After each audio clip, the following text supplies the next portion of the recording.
오늘의 말씀은 마태복음 24장 29절로 30절을 중심으로 해서 재림하실 심판주 예수님의 사역에 대해서 살펴보는 가운데 비춰내 받기를 원합니다. 2000년 전 인간의 몸을 입고 이 땅에 오신 성자가 계셨습니다. 그분은 인류 구속 사역을 이루시기 위해 십자가 위에서 죽으시고 성천하신 성자 하나님이신 바로 예수 그리스도이십니다. 그분께서 택한 자의 구원을 완성하기 위해 마지막 날의 세상에 다시 오시는 이를 재림이라고 합니다. 마태복음 24장 30절을 참조하시기 바랍니다. 예수 그리스도의 재림에 대해 신약 성경에서만 318번이나 언급하고 있습니다. 이 재림에 대해서 여러 가지 해석이 있습니다. 오순절에 성령 강림 회개할 때 그리스도께서 그 사람의 마음속에 오시는 것 등으로 오해하는 이들도 있지만, 성경이 말하는 재림은 예수 그리스도께서 세상을 심판하시고 구원 완성시키기 위해 신령체가 가시적으로 곧 눈에 보도록 오신다는 것입니다. 사도행전 1장 11절은 너희 가운데서 하늘로 올라오신 이 예수님은 하늘로 가시면 본 그대로 오시리라고 베드로후서 3장 4절로 7절에서 비슷한 말씀이 수록되어 있습니다. 재림은 갑자기 임한다고 마태복음 24장 27절, 37절, 44절에 밝히 기록되고 있습니다. 때문에 항상 깨어 있어야 한다고 마태복음 25장 13절과 데살로니가전서 5장 6절에 또한 밝혀놓고 있습니다. 그리고 여러 가지 징조를 통해 재림이 가까이 왔음을 알 수 있다고 했습니다. 마태복음 29장 33절과 데살로니가전서 5장 4절, 데살로니가 후서 2장 1절로 4절이 참조하시기 바랍니다. 그 시는 아무도 모르고 오직 하나님만 아신다고 마태복음 24장 36절과 마가복음 13장 31절에 더 밝혀둔 바 있습니다. 재림이 드디어 온 것은 하나님 모든 사람이 모두 회개하기를 기다리기 때문이라고 베드로후서 3장 8절로 9절, 마태복음 25장 5절과 19절에 밝히 또한 기록하고 있습니다. 주님의 재림은 초림과는 달리 만민이 보는 가운데 영광적인 임할 것입니다. 그것은 제 얘기가 아닙니다. 때문에 항상 우리는 깨어있어야 합니다. 마태복음 25장 13, 데살로니가전서 5장 6절입니다. 그리고 여러 가지 징조를 통해 사람이 가까이 왔으면 알 수가 있고, 그 시기는 아무도 모르고 오직 하나님만 안다고 하셨습니다. 재림이 더딘가 하나님 모든 이들에게 회개하기를 기다리기 때문입니다. 주님의 재림은 초림과 달리 만민이 보는 가운데 영광으로 임할 것입니다. 재림 때 일어날 특징은 요한복음 14장 3절과 데살로니가 후상 1장, 마가복음 13장 27절에 의하면 하나님 백성들이 집결이 되고, 데살로니가 전서 4장 17절에 기록있는 공중 혁오 사건이 일어나며 천년 왕국이 계시되고, 계시록 20장 5절입니다. 심판과 보수가 있을 것이라고 계시록 20장 12절, 디모데후서 4장 8절에 참조하시기 바랍니다. 만물의 파괴와 경신이 있을 것이라고 베드로후서 3장 10절과 31절, 3장 24절, 사도행전 3장 21절에 밝히 기록하고 있습니다. 결국 그리스도의 재림은 거의 구속사역의 정점이며 극치로서 이때의 교회는 완전해질 것이며, 그리스도께서 교회를 완전히 한 왕국으로 인도해 모든 만물은 하나님 안에서 하나로 통일될 것입니다. 역시 내 말이 아닙니다. 로마서 8장 19절로 23절, 고린전서 15장 23절로 28절, 에베소 1장 14절의 말씀입니다. 신자는 이로써 위로를 삼는다고 데살로니가전서 18절에 기록이 있고, 깨어 성경결한 생활 중에 기다리라고 디모데전서 6장 18절, 디모데도서 2장 14절에 미혹되어 있는 실족하는 일 없도록 하라고 우리에게 부탁하고 있습니다. 도적같이 애고 없이 주님 불시에 재림하시기 때문입니다. 그때는 인류 종말의 때일 것입니다. 그때는 재림 주님은 구름을 타고 오시고 만왕의 왕으로 오시고 큰 권능을 가지고 오시며 성도들의 영광을 받으시며 온 세상을 무릎 꿇게 하시며 빌립보서 2장 10절의 말씀이 사단을 무적행 가두시고 계시록 2장 2절 20장 2절로 3절의 말씀이 천년왕국을 세우셨다가 1천년 후에 신천신지 영원천국으로 성도들 인도하실 것입니다. 이런 오늘의 말씀을 상고하는 가운데 빛의 풍성한 은혜 받기를 예수님의 이름으로 간절히 축을 드립니다. 첫째는 예기치 못한 날 구름을 타고 오신다고 하지 않습니다. 마태복음 24장 29절로 3절의 말씀을 다시 한번 봉독하면 그날 환난 후에 즉시 해가 어두워지면 달이 빛을 내지 아니하며 별들이 하늘에 떨어지며 하늘의 권능들이 흔들리라. 그때 인자의 징조가 하늘에 보이겠고 그때 땅의 모든 족속이 통곡하며 그들이 인자가 구름을 타고 능력과 큰 영광으로 오는 것을 보리라고 하였습니다. 본문 1절에서 예수 그리스도의 지상 재림의 기상변화가 있을 것을 기록하고 있습니다. 예수 그리스도께서 십자가에 운명하실 때 해가 빛을 잃고 어두워졌다고 마태복음 27장 45절에 기록한 바 있고 베드로서 3장 12절에서도 종말이나 하늘이 불에 타고 체이되 뜨거운 불에 녹아진다고 기록하고 있습니다. 본구들의 천재지변 현상들은 당연한 현상임을 알 수가 있습니다. 해가 어두워지고 달이 빛을 내지 아니하며 별들이 하늘에 떨어지고 하늘의 권능들이 흔들린 천체계의 전대미문의 이변이 있을 것이라는 것입니다. 이러한 현상은 파괴된 지상 만물을 새롭게 하여 천년왕국을 창조하는 과정이기 때문에 성도들은 이런 환난 가운데서 위로가 됩니다. 그때는 하나님의 영광의 광채가 어떤 빛보다 장엄하게 비칠 것이며 그래서 태양과 달과 별빛이 전혀 무색해질 것이라는 뜻입니다. 새로운 질서 창조를 위해 천체계가 붕괴될 바로 그때 인자의 징조가 하늘에 보이겠다고 하였습니다. 인자의 징조는 예수 그리스도께서 백마를 타고 천군 천사를 거느리고 지상 재림하는 광경을 가리킵니다. 다니엘서 7장 13절을 찾아보면 기록하기를 내가 또 밤 이상 중에 보았는데 인자 같은 이가 구름을 타고 와서 라는 말씀 배경으로 해서 인자가 구름을 타고 능력과 큰 영광으로 오는 것을 보리라고 하였습니다. 인자의 징조란 예수 그리스도께서 백마를 타고 천군 천사를 거느리시고 지상 재림하는 간격을 가리킵니다. 다니엘서 7장 13절을 찾아보면 내가 또 밤 이상 중에 보았는데 인자 같은 이가 구름을 타고 와서라는 말씀을 배경으로 해서 인자가 구름을 타고 능력과 권능을 온 것을 보리라고 하였습니다. 초림 때는 달리 재림 때는 모든 사람이 보는 가운데 당당하게 지상 재림하시다는 의미입니다. 그때 땅의 모든 족속들이 통곡할 것이라고 했습니다. 여기서 모든 족속은 불신의 이방 민족과 예수님을 십자가에 못 박아 죽인 유대인들이 공포에 떨며 통곡할 것이라는 말씀입니다.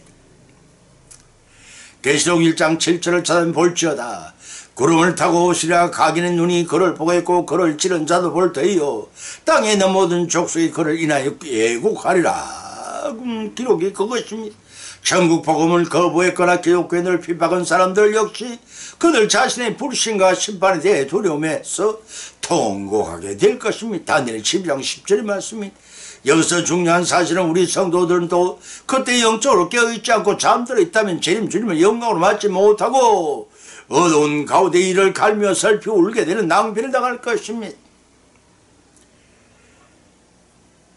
늘 깨어있어서 언제 예고 없이 재림하실지라도 재림 주님은 반갑게 영접하여 온전한 구원을 이루시는 우리 모두가 되시기를 예수님의 이름으로 간절히 축원을 드립니다. 두 번째는 모든 무릎을 꿇게 하시고 영광을 돌리게 하십니다 라고 했습니다. 빌립보서 2장 10절로 11절의 말씀을 찾아보면 기록하기를 하늘에 있는 자들과 땅에 있는 자들과 땅 안에 있는 자들로 모든 무릎을 예수님의 이름을 꿇게 하시고 모든 입으로 주라 하시나요 하나님 아버지께 영광을 돌리게 하셨느니라. 사람의 모양으로 세상에 나타나신 예수님께서는 자기를 낮추시고 죽기까지 복종하여 십자가에 죽으셨습니다. 그리스도의 죽음은 세상의 단순한 죽음이 아니라 아버지 하나님께 순종한 인간의 삶과 연약함을 받아들이신 예수님의 지상생애였습니다. 그 죽음은 십자가의 처형으로 노예들과 이방인들에게만 행해진 형벌이었고, 유대인들은 나무에 달려 죽은 것은 하나님의 저주로 생각을 했습니다. 신명기 20장 21장 23절의 말씀이 이러한 이유로 십자가는 유대인에게 꺼리는 것이요 이방인에게는 미련한 것이기도 했습니다. 고린도서 1장 23절의 기록입니다. 십자가를 통하여 인간의 대소문이 대신 예수님께서는 하나님과 사람 사이의 죄의 장애물을 제거하고 교제케 한 놀라운 사역이셨습니다. 이러므로 하나님이 그를 지극히 높은 모든 이름 위에 뛰어난 이름을 주사 하늘 위에 있는 자들과 땅에 있는 자들과 땅 아래에 있는 자들은 무릎을 꿇게 하셨습니다. 여기서 하나님 그를 극히 높이다는 것은 십자가의 죽음 뒤에 부활케 하시고 성천성귀케 하시고 그리고 지상 천상 천하의 권세를 주시는 영광이 빼앗다는 뜻입니다. 천상에 있는 자들은 천국의 영물들인 천사를 가리키고 땅 안에 있는 모든 민족을 가리키며 땅 안에 있는 자는 지옥 백성을 말합니다.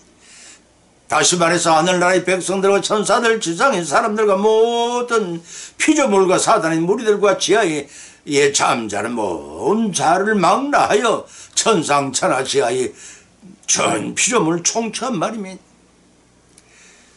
이런 모든 만물이 무릎을 꿇고 복종하사 경배하도록 하셨으면 뿐만 아니라 성부 하나님께서 예수 그리스도를 높이시되 산자와 죽은 자의 심판자 하시는 왕이시오 권세자로 높이셨습니다. 로마서 14장 11절을 찾아보면 기록하기를 주께서 가라사대 내가 살았노니 모든 무릎이 내게 꿇을 것이요 모든 혀가 하나님께 자백하리라고 기록하고 있습니다. 보면 11절에서 이어지기를 모든 이런 예수 그리스도를 주라 신하여 하나님 아버지께 영광을 돌리게 하셨느니라 하셨습니다. 하나님께서 뛰어난 이름을 주신 둘째 목적입니다.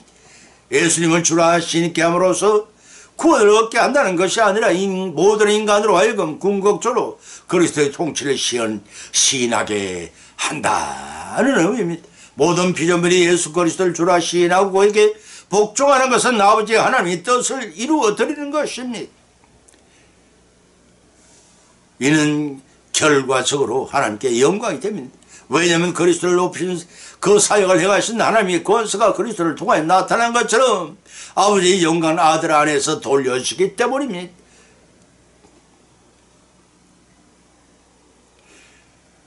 요한복음 5장 19절로 47절 말씀이 이는 곧 내가 아버지 안에 아버지가 내 안에 계신 삼위일체 하나님이시기 때문이니 부딪히지 마시기 바랍니다. 세 번째는 사단을 무적행에 가두시고 천년 왕국을 세우십니다. 계시록 20장 1절 3절을 찾아보면 또 내가 보에 천사가 무적행 열쇠와 건세사를 그 손에 가지고 하늘로 내려와 용을 잡으니 곧 옛뱀이요 마귀요 사단이라 잡아 1000년 동안 결박의 무적행에 던져 잠그고 그 위에 봉인하여 천년이 지나도 다시는 만국을 미혹하지 못하게 하였다가 그 후에 다시 잠깐 놓으리라고 하였습니다. 예수님께 재림하시기 전에 온 지구상의 모든 인류는 죄악이 관영한 세상의 종말을 구할 것입니다. 그때 7년 동안 온 세상이 전부 흠은 대환란에 빠질 것입니다. 그 환란은 7년 동안 계속될 것입니다. 그 기간 동안에 성도들이 잊지 않은 믿음을 열매를 강제로 잊게 하는 최대의 환란을 겪게 될 것입니다. 그 환란의 도구로 사단과 사단의 조종을 받는 적그리스도와 부하 악령들이 도구로 사용될 것입니다. 그러한 사단과 부하 악령들이 통치하는 후 3년 반의 시대가 끝나면 사단과 그 부하 악령들은 무주경에 1000년 동안 갇히게 됩니다. 무주경이란 없을무 미처 구덩이 갱 끝없이 깊은 구덩이로서 악마가 벌을 받아 영원히 머무는 곳이라고 성경은 소 또는 엄부라고 표현하고 있습니다. 로마서 10장 7절에서는 죽은 사람들이 사는 곳이라고도 했습니다. 이 무적의 열쇠와 큰 사슬을 가지고 있는 천사 미가엘 천사장을 가리킵니다. 이 무적의 열쇠는 계시록 9장 1절에 나오는 바와 같이 하늘에서 떨어진 별인 사단이 가지고 있던 무적의 열쇠와 같은 것입니다. 본문의 천사는 모든 악령들을 가두기 위해 가지고 있습니다. 그러나 마귀가 무주갱 열쇠를 가진 것은 무주갱소에 있는 부한 망령들을 끌어내어 죄악으로 가득 찬 사람들을 범죄하도록 하고 괴롭히기 위해서인 것입니다. 다시 말해서 무주갱 열쇠를 천사가 가지고 있으면 선한 목적으로 사용하고 마귀가 가지고 있으면 악한 목적으로 사용하게 된다는 것을 알 수 있습니다. 또 무적행 열쇠의 큰 사슬을 가진 천사가 내려와 영혼을 잡으니 곧 예뱀이요 마귀요 사단을 2000년 동안 결박하여 무적행에 던져 잠그고 라고 했습니다. 영혼 곧 뱀인데 예뱀은 아담과 하와를 유혹하여 에덴 낙원에서 추방을 당하게 한 후 지금까지 약 6000년 동안 공중에 권세 잡은 악령 세계와 그 인간 세계를 지배하는 사단의 마귀를 가리킵니다.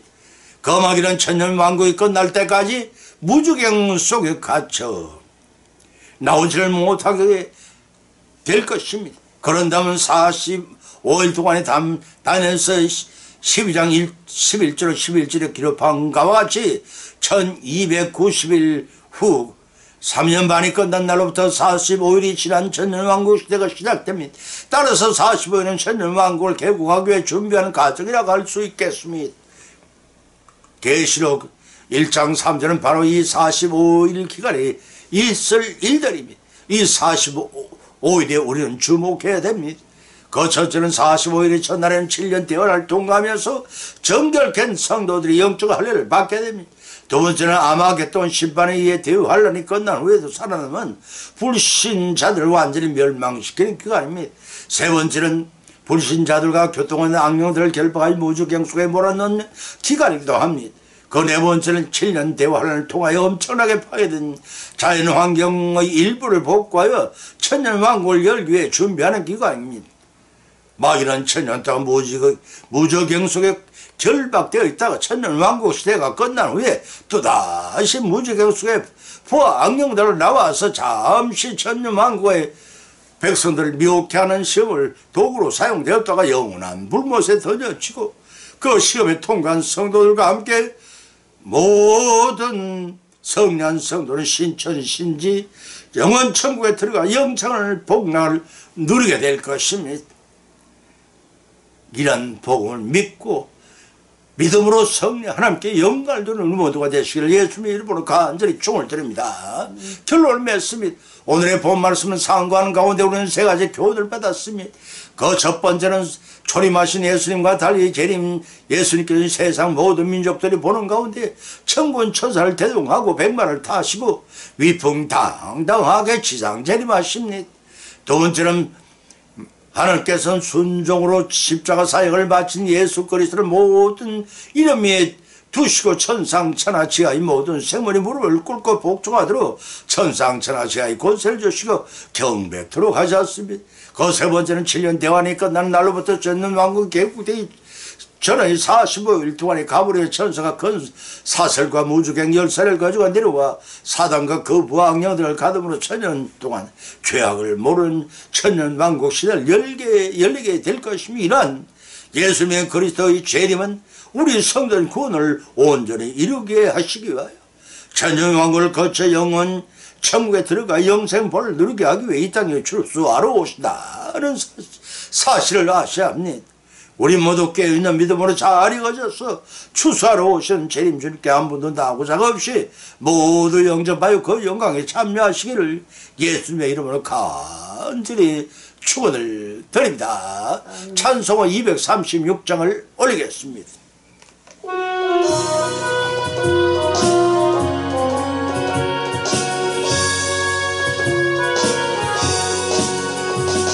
우리 모두 수고 끝나 세상 장막 걷고서 모든 근심 걱정 사라진 후에 주님 뵙고 성도 함께 면류관을 서리라.